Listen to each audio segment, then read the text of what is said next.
नमस्कार। देश काल में आपका स्वागत है। मैं हूं मुकेश कुमार। दोस्तों, बीजेपी एक बार फिर से बिहार में अपने हिंदू कार्ड को खेलने की तैयारी में जुट चुकी है, बल्कि उसने खेलना शुरू कर दिया है। चाहे वो गिरिराज सिंह के बयान हो, योगी आदित्यनाथ के बयान हो, दिलीप जायसवाल के बयान हो, या गृह मंत्री अमित शाह जो पिछले 1-1.5 महीने से बिहार में घुसपैठिया घुसपैठिया घुसपैठिया रटे जा रहे हैं। ये जो पूरा नरेटिव बनाने की कोशिश है, ये कोई नई चीज़ नहीं है।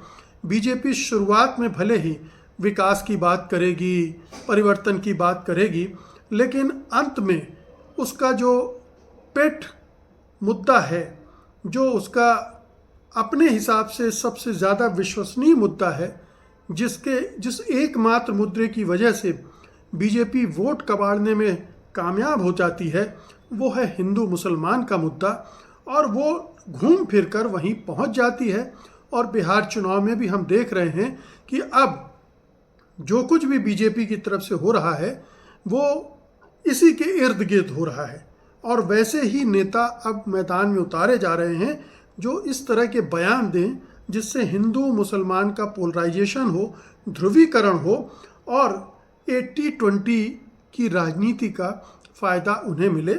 यानी हिंदू कंसोलिडेट हों मुसलमानों के खिलाफ, और मुसलमान चूंकि महागठबंधन के साथ दिख रहे हैं इसलिए उसके खिलाफ। तो ये पूरी रणनीति बिल्कुल साफ है, कोई नई बात नहीं है। बीजेपी हर बार यही करती है और इस बार भी वो इस पर उतर आई है।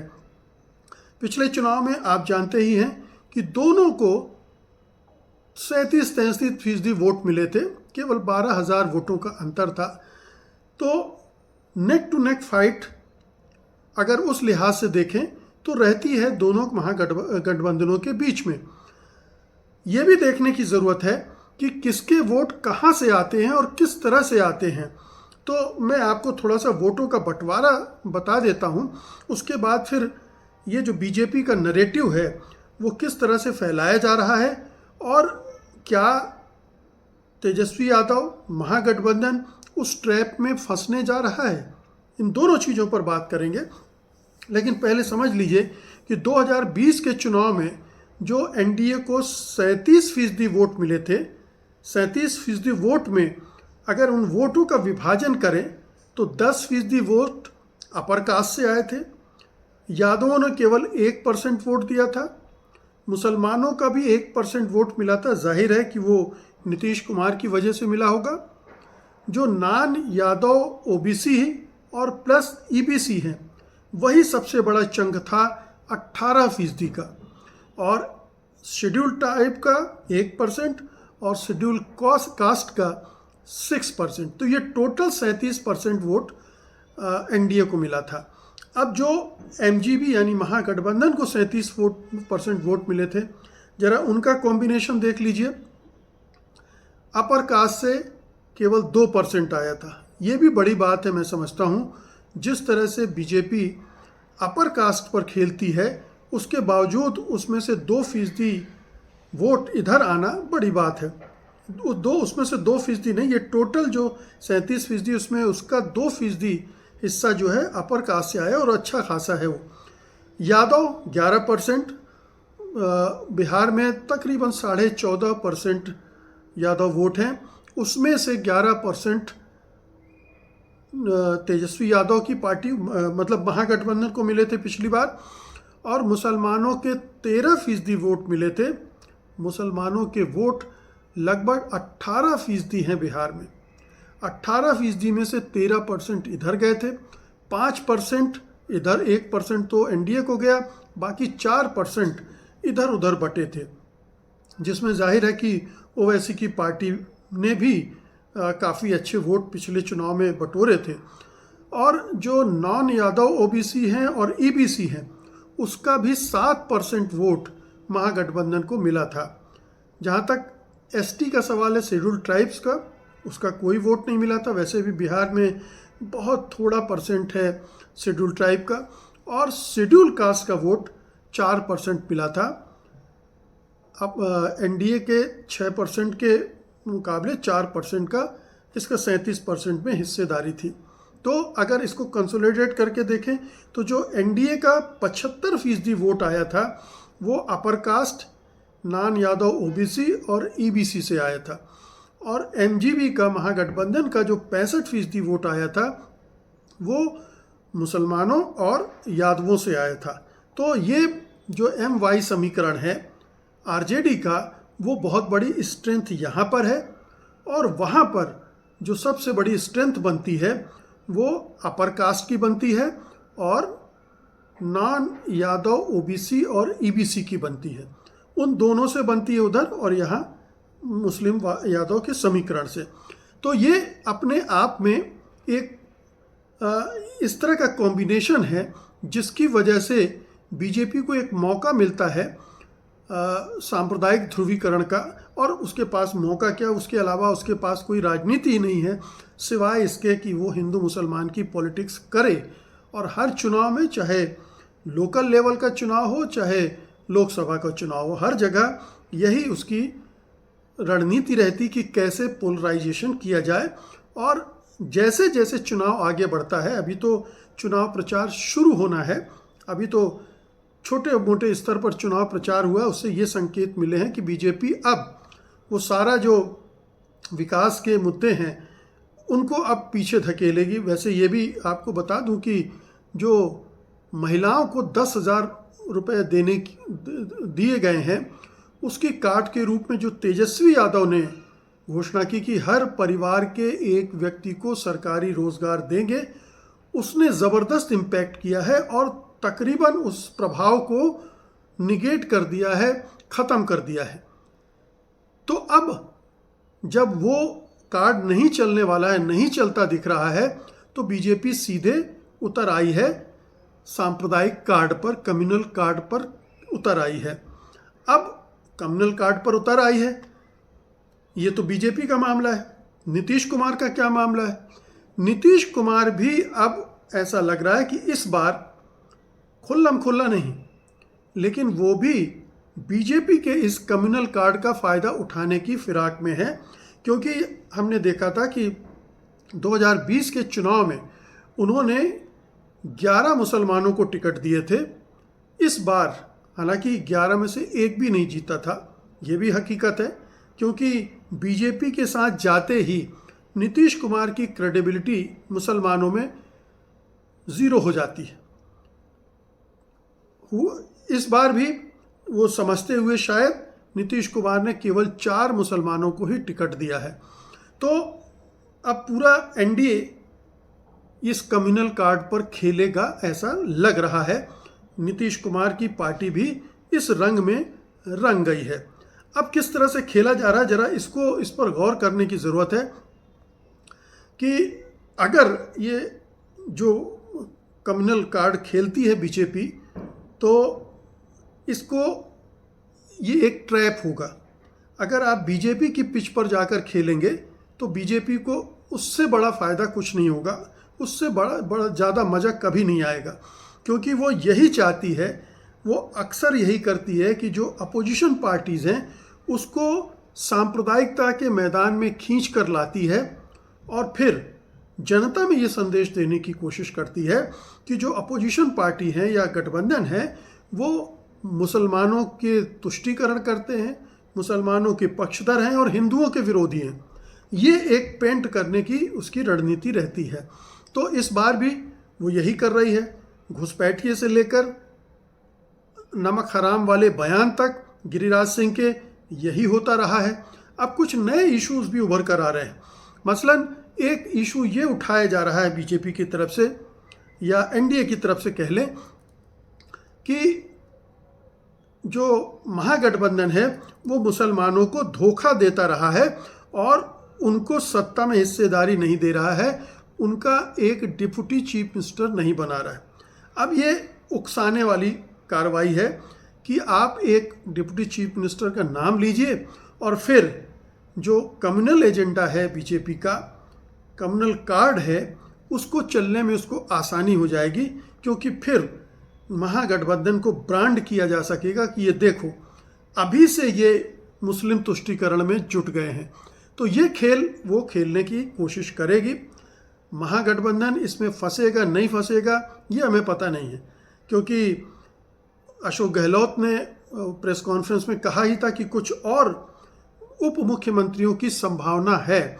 उसमें एक ये माना जा रहा है कि शायद दलित से एक उप मुख्यमंत्री बनेगा और एक मुस्लिम समुदाय से भी उप मुख्यमंत्री बन सकता है।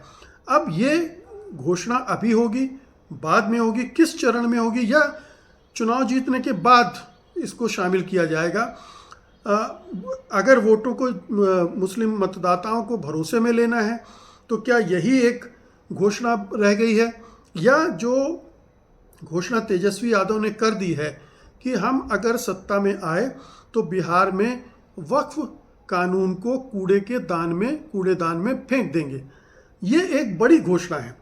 दरअसल ये बहुत बड़ी घोषणा है, क्योंकि बिहार में सबसे बड़े प्रदर्शन हुए थे वक्फ कानून को लेकर, और ख़ास तौर पर जो सीमांचल का इलाका है जहाँ के 4-5 ज़िलों में मुसलमानों की आबादी 68% तक चली जाती है, वहाँ पर ये बहुत बड़ा इशू है। और वहीं जाकर तेजस्वी यादव ने ये घोषणा की थी कि हम वक्फ कानून को रद्दी की टोकरी में डाल देंगे। तो ये एक बड़ा कार्ड खेला है, और इससे पूर्वांचल में जहां ओवैसी फिर से कोशिश कर रहे हैं कि अपनी पार्टी के ज़रिए वहां कुछ सीटें हासिल कर लें, ये बहुत ज़रूरी है कि इस बार मुस्लिम मतदाताओं को जो 3-4% छिटक गए थे उनको भी खींचकर महागठबंधन अपने साथ लाए। इस बार संभावना इसकी इसलिए भी ज़्यादा दिख रही है कि राहुल गांधी का जो उभार हुआ है, कांग्रेस जो मजबूत हुई है, उसकी वजह से मुस्लिम मतदाता अब किसी धर्म संकट में, किसी भ्रम में नहीं रह गया है। उसके लिए सर्वश्रेष्ठ विकल्प महागठबंधन ही बचता है, ना कि ओवैसी की पार्टी। तो जाहिर है कि इस बार मुसलमानों का ध्रुवीकरण पिछली बार की तुलना में और भी ज़्यादा अच्छे तरीके से होगा, ये माना जा रहा है। तो लेकिन इसका उलट भी माना जा रहा है। कहा जा रहा है कि अगर मुसलमानों का ध्रुवीकरण इस तरफ होता है तो रिवर्स पोलराइजेशन भी बीजेपी और एनडीए की तरफ हो सकता है हिंदुओं का। ये थ्योरी जितनी डिस्कस करने में सही लगती है उतनी ज़मीन पर उतरती नहीं है, क्योंकि जब हिंदुओं की बात आती है तो वहाँ पर जातियों की बात आने लगती है, और जातियों की बात आती है तो बीजेपी सवर्णों की पार्टी के रूप में सामने खड़ी दिखलाई देने लगती है। और वैसी सूरत में जो हिंदू पोलराइजेशन की उम्मीद बीजेपी करती है वो होता नहीं है, बल्कि इस बार तो थोड़ा सा परिस्थिति और भी भिन्न है, क्योंकि कांग्रेस का प्रभाव दलितों पर भी बढ़ा है। दलित मतदाता भी अब उसकी तरफ आकर्षित हुए हैं, क्योंकि संविधान बचाओ आरक्षण बचाओ की मुहिम ने राहुल गांधी को उनके बीच एक बड़े हीरो के रूप में स्थापित कर दिया है। तो ये संभावना है कि इस बार दलित वोटों का और ज़्यादा चंक महागठबंधन की तरफ आएगा, कांग्रेस की तरफ आएगा। इसी तरह से मुकेश सहनी को जोड़कर उन्हें उप मुख्यमंत्री पद का दावेदार बताकर न केवल जो मल्लाह के वोट हैं बल्कि और भी जो ईबीसी के इनसे जुड़ी जातियां हैं, लगभग 9% की आबादी है उनकी, उनको भी आकर्षित कर सकती हैं, उनमें भी एक बड़ा चंक आ सकता है। तो जो हिंदू पोलराइजेशन की उम्मीद बीजेपी कर रही है, जिस उम्मीद से वो कम्युनल कार्ड खेल रही है, पोलराइजेशन करने की कोशिश कर रही है, वो ऐसे में फेल हो सकता है। तो संभावना ये है कि महागठबंधन को इससे ताकत मिलेगी। कांग्रेस के उभार से भी जो परिस्थितियां देश भर में बनी हैं, जिस तरह से बीजेपी का एक अभियान चल रहा है, जिस तरह से नीतीश कुमार का प्रभाव घटा है, नीतीश कुमार की साख घटी है, उनकी विश्वसनीयता घटी है, उसमें अगर ये कम्युनल बिसात बिछती है, सांप्रदायिकता की बिसात बिछाई जाती है बीजेपी की तरफ से, तो हो सकता है कि ये बैकफायर कर जाए। इसका फ़ायदा और भी ज़्यादा महागठबंधन को मिल जाए, इसकी संभावना है, क्योंकि अब वो कम्युनल कार्ड देश भर में उस तरह से चलता हुआ भी नहीं दिख रहा है। हमने उत्तर प्रदेश में देखा, हर कोशिश कर ली, लेकिन क्या हुआ, लोकसभा चुनाव में बुरी तरह से मात खानी पड़ी बीजेपी को। तो बीजेपी का, चूंकि बीजेपी के पास कोई और वैकल्पिक राजनीति नहीं है, इसलिए घूम फिरकर उसको उसी राजनीति पर आना पड़ता है। उसके नेता उसी माइंडसेट के हैं, उनकी ट्रेनिंग वही है हिंदू मुसलमान वाली, इसलिए वो झक मार कर वहाँ आते। लेकिन हर बार ये कार्ड चले ही ऐसा पॉसिबल नहीं होता है, और इस बार ऐसा लगता है कि ये कम्युनल कार्ड नहीं चलेगा। क्योंकि देखिए, घुसपैठियों का भी शोर बहुत मचाया बीजेपी ने, गृह मंत्री ने, प्रधानमंत्री ने, लेकिन उसका कोई असर नहीं पड़ा, क्योंकि इतनी बड़ी SIR हो गई और उन्हें कितने घुसपैठिए मिले और उसमें से कितने प्रूव कर पाए। तो घुसपैठियों का जो हवा खड़ा किया जा रहा है उसकी हवा निकल चुकी है। तो घुसपैठियों वाला कार्ड नहीं चलने वाला है, उससे हिंदू मतदाता डरने घबराने वाले नहीं हैं। वो अगर चेंज चाहते हैं और इस मौजूदा रिजीम से, नीतीश कुमार और बीजेपी की गठबंधन वाली सरकार से दुखी हो चुके हैं, तो बदलाव के लिए वो तेजस्वी यादव और राहुल गांधी की तरफ देख रहे हैं। राहुल गांधी भी इस पूरे अभियान में साथ हैं। तो ये कुल मिलाकर जो तस्वीर बन रही है कि बीजेपी आदतन कम्युनल कार्ड खेलेगी, कोशिश करेगी कि महागठबंधन उसके पिच पे आ जाए।